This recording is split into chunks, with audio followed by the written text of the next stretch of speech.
जय भोलेनाथ। अगर आप सोमवार का व्रत नहीं कर सकते और आप सोमवार की व्रत कथा बस सुनते हैं तो मात्र कथा के सुनने मात्र से भगवान शिव की कृपा आप पर हमेशा बनी रहती है। तो पहले समय में किसी नगर में एक धनी व्यापारी रहता था। दूर दूर तक उसका व्यापार फैला हुआ था। नगर के सभी लोग उस व्यापारी का सम्मान करते थे। इतना सब कुछ से संपन्न होने के बाद भी वह व्यापारी बहुत दुखी था, क्योंकि उसका कोई पुत्र नहीं था, जिस कारण अपनी मृत्यु के पश्चात व्यापार के उत्तराधिकारी की चिंता उसे हमेशा सताती रहती थी। पुत्र प्राप्ति की इच्छा से व्यापारी प्रत्येक सोमवार भगवान शिव की व्रत पूजा किया करते थे और शाम के समय शिव मंदिर में जाकर शिव जी के सामने घी का दीपक जलाया करते थे। उसकी भक्ति देखकर माता पार्वती प्रसन्न हो गई और भगवान शिव से उस व्यापारी की मनोकामना पूर्ण करने का निवेदन करने लगी। भगवान शिव बोले, इस संसार में सबको अपने कर्म के अनुसार फल की प्राप्ति होती है। जो प्राणी जैसा कर्म करते हैं उन्हें वैसा ही फल प्राप्त होता है।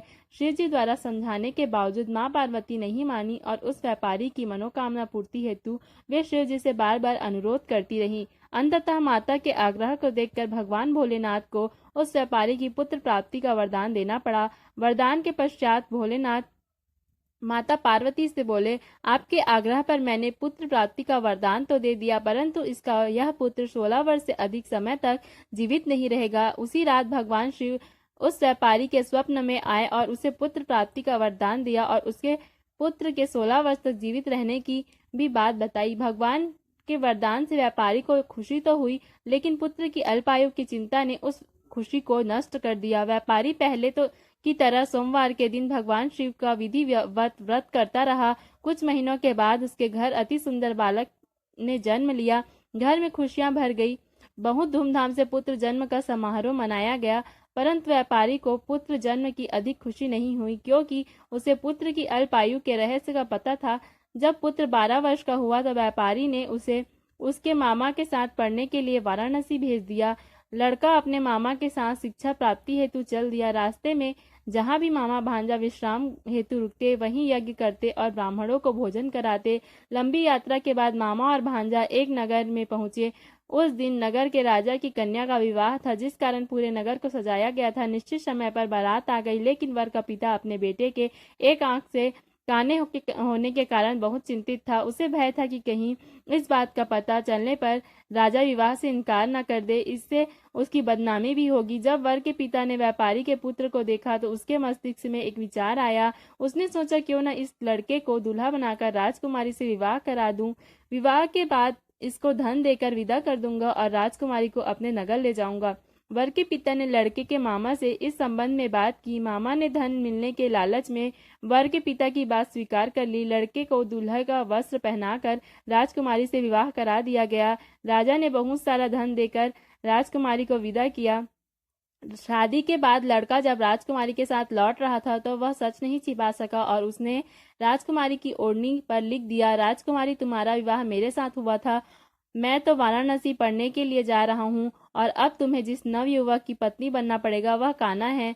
जब राजकुमारी ने अपनी ओढ़नी पर लिखा हुआ पढ़ा तो उसने कान्हा लड़के के साथ जाने से इनकार कर दिया। राजा सब बातें जानकर राजकुमारी को महल में रख लिया। उधर लड़का अपने मामा के साथ वाराणसी पहुंच गया और गुरुकुल में पढ़ना शुरू कर दिया। जब उसकी आयु 16 वर्ष की हुई तो उसने यज्ञ किया। यज्ञ के समाप्ति पर ब्राह्मणों को भोजन कराया और खूब अन्न वस्त्र दान दिए।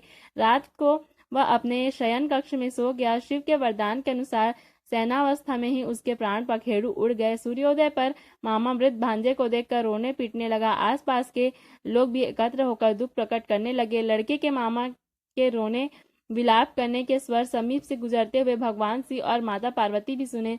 पार्वती ने भगवान से कहा, प्राणनाथ, मुझे इसके रोने के स्वर सहन नहीं हो रहे, आप इस व्यक्ति के कष्ट को अवश्य दूर करें। भगवान शिव ने पार्वती के साथ अदृश्य रूप से समीप जाकर देखा तो भोलेनाथ पार्वती से बोले, यह तो उसी व्यापारी का पुत्र है जिसे मैंने 16 वर्ष की आयु का वरदान दिया था। इसकी आयु पूरी हो गई है। माँ पार्वती ने फिर भगवान शिव से निवेदन कर उस बालक को जीवन देने का आग्रह किया।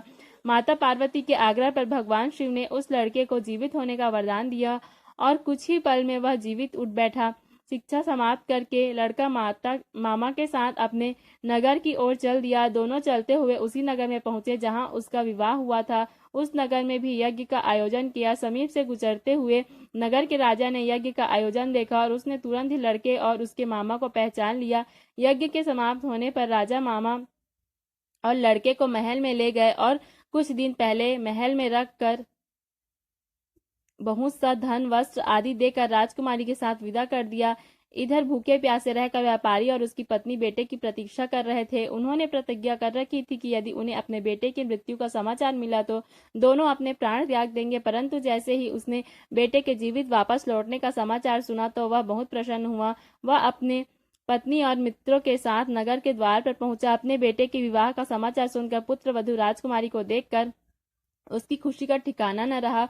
उसी रात भगवान श्री ने व्यापारी के स्वप्न में आकर कहा, हे श्रेष्ठी, मैंने तेरे सोमवार के व्रत करने और पुत्र व्रत कथा सुनने से प्रसन्न होकर तेरे पुत्र को लंबी आयु प्रदान की है। पुत्र की लंबी आयु जानकर व्यापारी बहुत प्रसन्न हुआ। सोमवार का व्रत करने से व्यापारी के घर में खुशियां लौट आई। शास्त्रों में लिखा है कि जो स्त्री पुरुष सोमवार का विधिवत व्रत करते और व्रत कथा सुनते हैं उनकी सभी इच्छाएं पूरी होती हैं। जय भोलेनाथ।